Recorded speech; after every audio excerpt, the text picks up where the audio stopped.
Welcome back. This segment we're going to be cooking carbohydrates, carbs.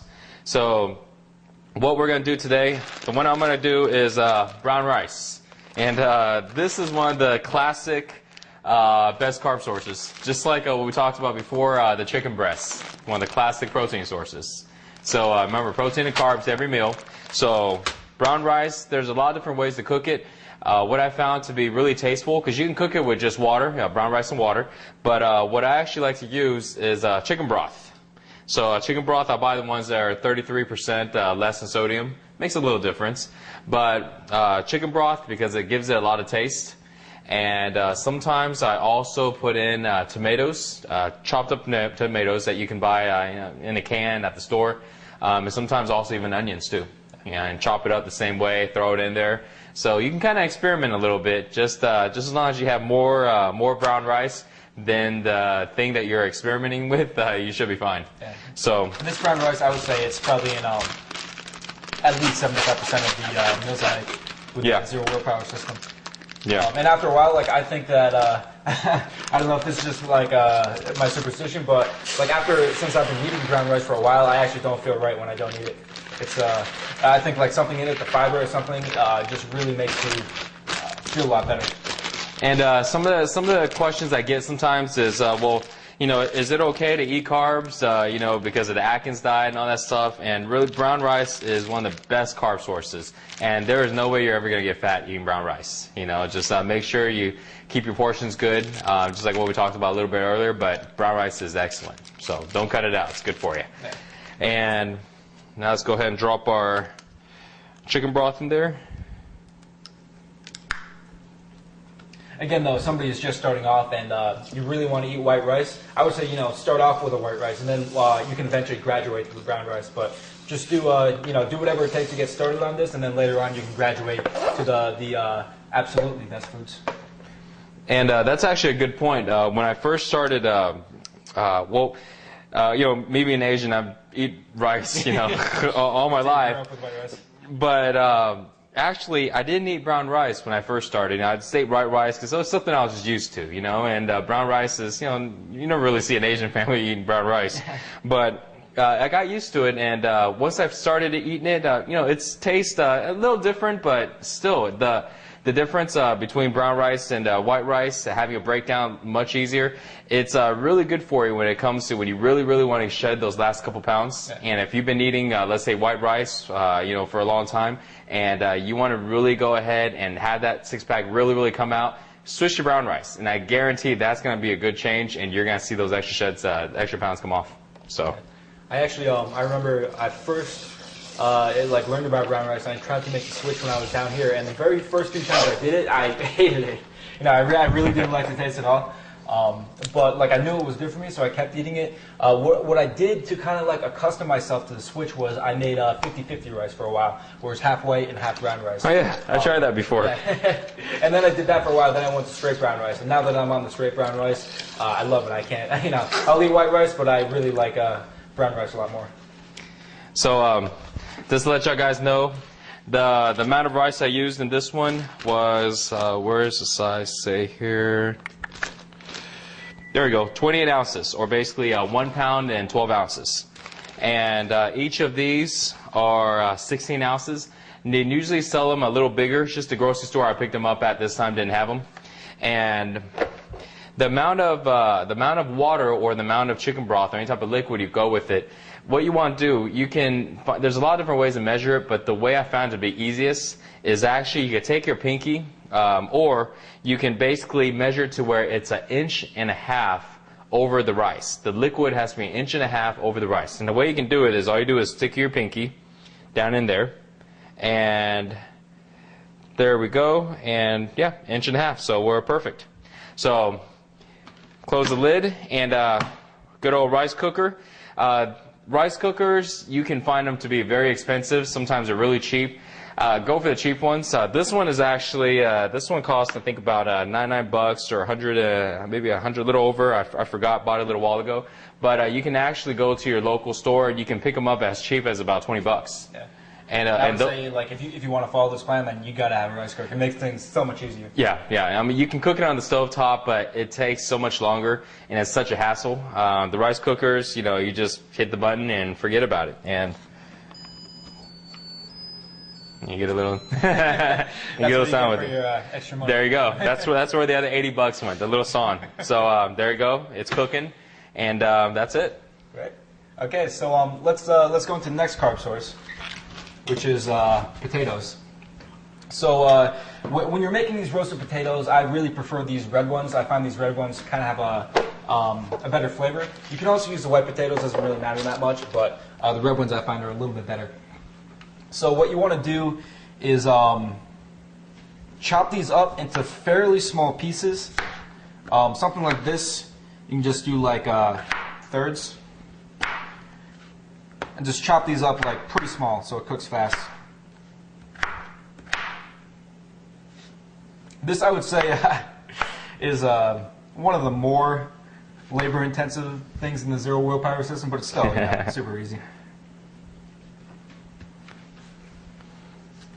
And here's a suggestion, Dan. A lot of times, if you can see through the camera that the board is moving a lot, my mother taught me this a long time ago. If you put a towel under your cutting board, it won't slide anymore. So watch this. I'm going to put it under. Beautiful.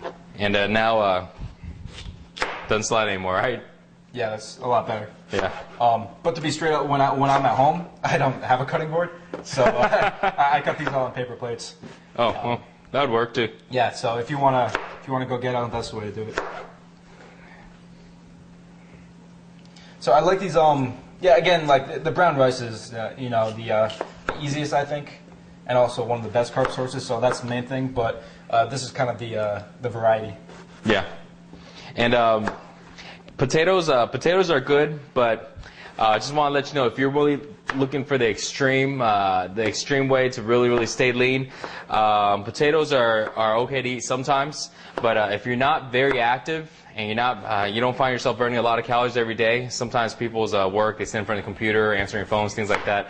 You probably don't want to eat a lot of potatoes. Sometimes it's okay for a good variety, but sources like brown rice are going to be perfect for you. Because they get broken down so quickly versus potatoes. Depending on how you cook them, sometimes potatoes are, because they're lean, they're a good carb source, but it takes a little longer to break down in your body though. Gets absorbed pretty quickly. So it's a good food actually sometimes when you want to go ahead and fill up your glycogen levels in your muscles and basically get that really good pump. If sometimes when you're eating you feel like you're not getting good pumps on your workouts because sometimes you may be a little low on your carbs once in a while, potatoes are really good for that. Actually, I find like a good pairing is the beef with the potatoes, and that's like like kind of the high calorie meal for you know, after a workout or when you really feel like you're in deficit. And even though it's high calorie, but it's high calorie compared to like maybe chicken breasts and rice, but still overall still very low in calories. Yeah. I mean, after a while of doing this, you develop a sensitivity so that you know exactly what you're hungry for. Like when I'm more tired, I'm actually hungry more for things like salmon, you know, beef, potatoes, things like that. But kind of my default state when I'm not like exhausted or like tired from a workout is chicken. Is what I want. Chicken, tilapia, pork, stuff like that. Yeah. Yeah, and Dan, for you, I mean, you stay pretty active. Dan's much more active than I am, so he can eat potatoes and beef and things like that, and his body just burns right through it. So with me, I'm not as active as Dan is, so that's why I usually stick with more brown rice. But it really kind of depends on your daily activities. Sometimes you know, people are always moving around, things like that, and when they eat something like brown rice, they'll feel like they get hungry, like very quickly, sometimes as quickly as maybe about an hour. So potatoes are a really good source in that case. It holds you down a little bit longer. Yeah, and I find if anybody here is interested in improving their athletic performance as well as their look, I do MMA training 5 days a week, and ever since I've started eating like this, it's really a tremendous difference. You know, if you're doing like real intense exercise and you're eating like you know, like French fries or like, you know, like bad stuff, then Totally kills you. Yeah, like people don't think it matters, but it really does matter. If you go to any professional athlete, you know, they they have nutritionists. They're like very strict about their diet, and you know, they watch every single thing they eat. So if you want to improve your athletic performance, then this is definitely going to do it. And I remember years ago when I didn't really know the importance of food, and I thought all it is just, you know, just take supplements, you know, just take protein powders and all this stuff, you know. And what really, really made me find out the importance of how important it really is on your diet and on eating was when I still remember the day so clearly, Dan. I was standing in front of my local gym, and I remember while I was walking in there, I was just kind of feeling my muscles, and I was like, man, I feel so pumped today, you know? I don't know what it is. I'm thinking, did I take anything today? No, didn't take any creatine, didn't take any. So what is it? You know, I thought about it. I was like, you know what? I did eat 5 times today already. And I mean, that was one of the first times I actually did the right thing. I ate 4 to 5 meals, you know, and every meal had protein and carbs, and just actually did the right thing and made a tremendous difference. You guys watching right now, if you haven't really experienced how it's like to actually eat protein and carbs to every meal and to actually bump your meal amounts up to about 4 to 5 times, you got to do it because it's going to make a world of a difference. More than any supplement out there can make you feel. You know, all the stuff out there now, they have the ones that, you know, get you all pumped up, the nitric oxide, stuff like that. It blows it away just by food. Yeah. You know, it's a big difference. I find that there's actually like a very significant difference in your mental performance as well. I know, like I'm like typically working at home all day, and I know that if I eat something especially early in the day, which is bad, then I feel like mentally sluggish. And you probably won't. And the thing is, like when you're only eating bad foods, you don't even notice its effect because you're sluggish all the time, and you don't even know it. You feel like it's a norm. Yeah, exactly. But once you start eating like this, then you notice like a very big mental difference with between like the clean food and the dirty food.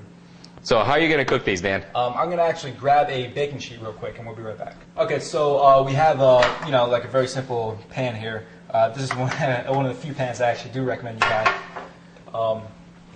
And to kind of minimize the mess and make everything super easy, what we're going to do is cover this in aluminum foil.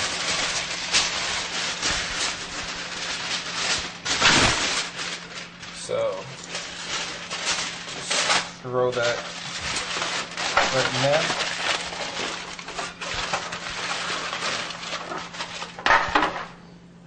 And from here, real simple, just spray this down. You know, and is that the olive oil we used a little earlier? Yep, same exact thing. Olive oil we used earlier. Oops, dropped a few. It's okay though.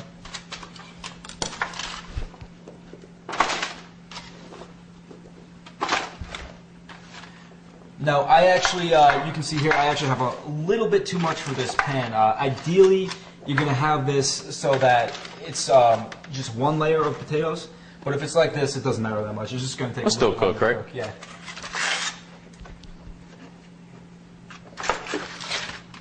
Okay. So now what I do here is I spray the top again. You do need a good amount of olive oil on these, just so they don't burn in the oven. Something like that is going to be good. And once again, we have our friend the Montreal steak seasoning. This just makes everything so easy. It's all the spices you need, just blend it together. There you go. Shake this on like pretty liberally. Give these potatoes like a good flavor. You know what? I love potatoes. I love French fries, but this is a really healthy alternative. Yeah, that's actually a good point. Like if you really like French fries, then this is a good way to kind of wean yourself off those. So I just shook in some black pepper. I'm going to shake in a little bit of cayenne pepper. It's already kind of spicy because of the Montreal steak. And then the final thing is garlic powder. I'm going to shake on a pretty liberal amount of garlic powder here. And these are going to be like very flavorful again, like very similar to. I can't wait to try this. I've never tried this, guys. It looks good. It's so simple. Just stick in the oven, right? That's it. And we're constantly experimenting with new easy recipes, which are anybody can follow. Yeah, because once you understand the system, you understand how it works. I mean, it's limitless on the different ways you can actually cook. Yeah. Okay, so you can see this. Pretty well seasoned potatoes. What we're going to do is we're going to stick this in the oven at 400 degrees for about 20 minutes.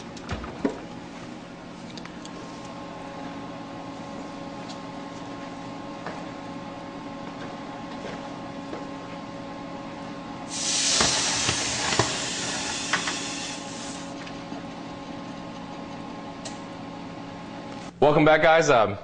This time we're gonna go cook sweet potatoes, and these are one of the best carb sources, just like brown rice, and I would say the best potato out of the potato family. So sweet potatoes, it's really easy to cook, and usually what I do is I just cut them up in a few pieces, and I just throw them in boiling water and boil them for just a little bit. You want to be able to kind of test and make sure that they're completely soft, and after that they're fully cooked. So really simple. You don't really have to season them if you don't want to. Once they're cooked, what I do sometimes is I put a little bit of brown sugar in it. So this way it gives it a little bit of sweet taste, but it's kind of up to you. It does naturally have a little sweet taste already. So we'll just go ahead and cut them up like this. Okay, so I'm gonna drop them back on my plate. And really simple. That's it. That's it. You know, so we'll go ahead and get these cooked, and we're all set. Okay, so the final carb we're going to talk about is pasta. So we have here whole wheat pasta. Mike, can you explain why you chose the whole wheat pasta? Well, whole wheat pasta is usually the best choice. Out of the pastas, you have the egg noodle pasta, which is okay, but it does give a little bit of protein. But whole wheat just breaks down a little easier in your body, and so it's the best for you. Pasta is a good food when it comes to a carb source. When it comes to leaning down and staying in good shape, it's not actually the best. I wouldn't say number one when it comes to leaning down, but still it's a very good carb source. And just as long as after you cook it, you don't mix it in with any type of high calorie sauces, I say you should be good. And it's definitely a very good carb source to add into the variety. Great. The way I usually cook it, real simple, just break it in half. If you have a smaller pot, which I usually do, just break it in half, put it in boiling water, 8 to 9 minutes, and you're done. And then you can just pour the sauce right on that. You don't even need to warm the sauce up because you're going to microwave it later on, and that's it.